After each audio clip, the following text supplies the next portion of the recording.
Nasubukan mo na bang magluto ng kinilaw na pork liempo? Kung hindi pa, para sa iyo ang video nito. Dahil dito ay magluluto tayo na kinilaw na pork liempo. Simulan natin ating pagluluto. Mayroon nga tayo ditong kaserola. Ang gagawin natin dito ay pakulaan natin itong ating lulutuing pork liempo. Ay higit 1 kilo nga yung ating lulutuing pork liempo dito. At this point nga, maglalagay na ako ng mga pampalasa. Unang inilagay ko itong dahon ng laurel. Sinundan ko naman ang buong paminta.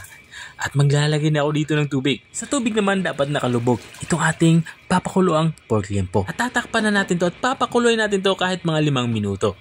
Makalipas nga ng 5 minuto ay binuksan ko na nga ito. Para nga sa akin ay okay na ito. Kaya naman ay hangoyin na natin to at saka natin to itatabi at papalamigin.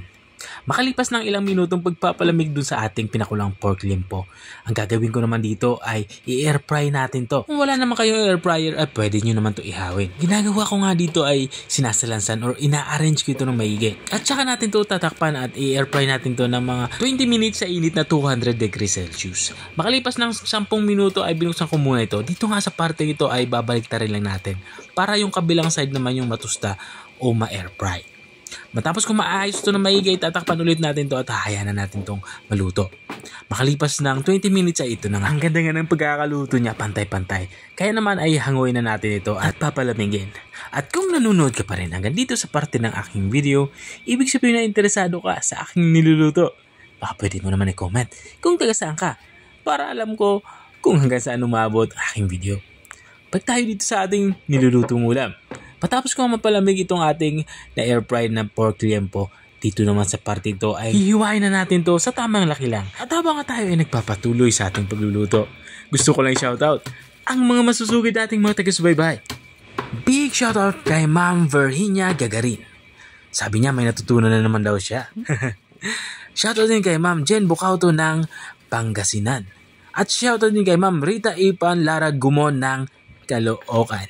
At maraming salamat din sa mga walang sawang nanonood at nakasubaybay dito sa aking channel. Balik nga tayo dito sa ating nilulutong ulam. Tapos nga tayo sa ating paghihiwa sa ating pork liempo. Dito naman sa parte nito, magsisimula na nga tayong mag-assemble ng ating mga sangkap. Unang inilagay ko nga itong ating pipino. Bali hiniwa ko lang siya manilipis. Sinundan ko naman ito na kamatis. At mayroon din tayo ditong sibuyas. At para naman sa kaunting anghang, maglalagay ako dito ng siling pula. Mayroon din tayong luya. Bali ang ginawa ko lang sa luya ay hiniwa ko lang ito ng pahaba. Saka maninipis. At naglagay na din ako dito ng bawang. At this point naman ilalagay na natin itong ating mga nahiwang pork liempo. At para naman sa ating pampalasa, maglalagay tayo dito ng black pepper powder at kaunting patis para naman magkaalat ito. Kapag sinabing kinilaw, hindi talaga mawawala yung suka. Kaya maglalagay tayo dito ng suka. Pinakurat na suka yung aking ginagamit dito. Mas masarap to kaysa sa ordinaryong suka. Pero kung wala kayong ganitong suka ay okay lang naman yung sukang puti o ordinaryong suka yung gamitin. At maglalagay na din ako dito ng asukal. Makakatulong ito para maging balanse yung lasa ng ating ginagawang kinilaw. Haluin lang natin to para pantay-pantay naman yung lasa ng ating nilulutong ulam. At kapag nahalo na natin to ng maigi ay pwede natin itong iserve. Ito na nga yung ating kinilaw na pork liempo. Kung nakarating ka hanggang dito sa dulo ng aking video, maraming salamat sa panonood.